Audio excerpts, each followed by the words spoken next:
akagobwa President Entebbe oluvannyuma olw'okuwuliriza ensalawo eyava mu kkooti ensukkulumu olunaku olwajjo Government Chief Whip ng'akiikira gavumenti yajjayo ebbago lye baali baleese okukola ennongoosereza nga lyali mu kakiiko ka Defence and Internal Affairs Committee nga tugoberera era okussa mu nkola ebyo kkooti ensukkulumu bye yayogerako n'okulambika.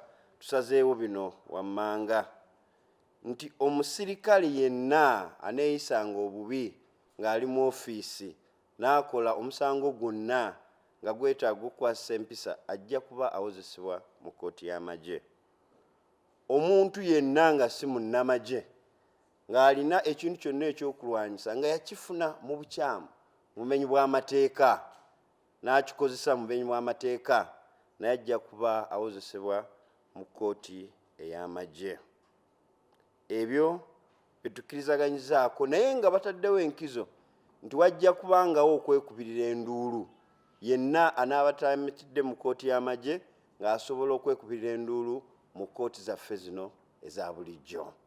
Era kino kikoleddwa nga tugoberera tewali kikyuse naye tugoberera kkooti ensukkulumu bye yali erambiise.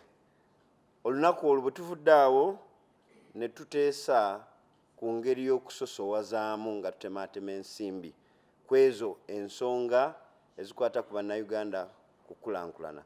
Naye ekyo ne tugamba nti tujja kukyeyongeramu kokasi yaffe naddako tusobole okukigazizaako ebirowoozo tulabike nga tusosowaza ebyo ebyenkulankulana ebikwata ku bannayuganda. Mwebale nnyo. Era ddala minisita agambye nti ebbago lino lijja kuleetebwa. Kyensuubira nti ebyo details bajja kubanga bazoogeraku. Tubabuulidde ebiri bw'oba otunuulira recommendations za Supreme Court. Minisita agambye tetulina kye tukyusizza, twagadde kutuukiriza ebyo ebyalambikiddwa. So byonna bwe binaaba nga babyogeddeko ndowooza ebbago linaaba lituuse etteeka ebyo byonna bijja kubaamu kubanga nammwe mujja kuyitibwa bekikwatibwako tusobole okwogera ku nsonga ezo. Kyali kyalambikibwa mu nsala ya Supreme Court, kkooti ensukkulumu, era ekyo kigenda kubanga kikakasibwa nga bwe bakigamba nti abo bonna abajja kuwozesebwa bajja kuba n'obumanyirivu mu mateeka era bajja kuba mateeka abanaaba nga bakola mu kkooti eyo. Kati bakunyonyodda nti etteeka terikola nga lidda mabega. So ekyo tekisoboka, tetutambula nga tudda mabega, tugenda mu maaso. Kaakati bwe tunaaba tutuuse awo omanyi kati omwana oyagala atambule ng'akyayavula. Leka tutuuke awo tulabe ebibaddewo kkooti ebadde etambuzibwa ng'ekola emirimu. Kaakati zino ennongoosereza eziriwo tube beesiimu tuleme kutandika kuspeculatinga bye tutannaba kubeerawo kulaba. Naye tusuubira nti egenda kubanga etambula bulungi mu interest z'Abannayuganda ng'ate kkooti eno era ekuuma eddembe ly'obuntu. All right.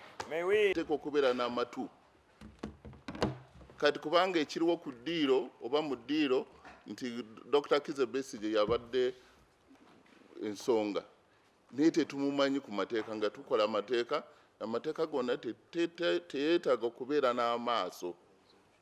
Kati Dr. Kizza Besigye bw'anaavaayo ku misango gino amateeka bijja kukomerawo okukola.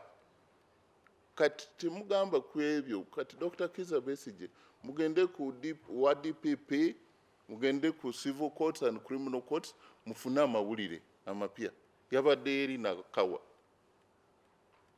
Kati munakafunaako kati ebya Dr. Kizza Besigye ffe ng'abasirikale mu UPDF tetumumanyi.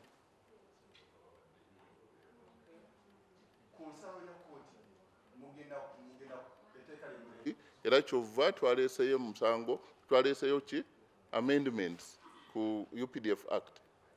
Tetulina kya kukola kirala.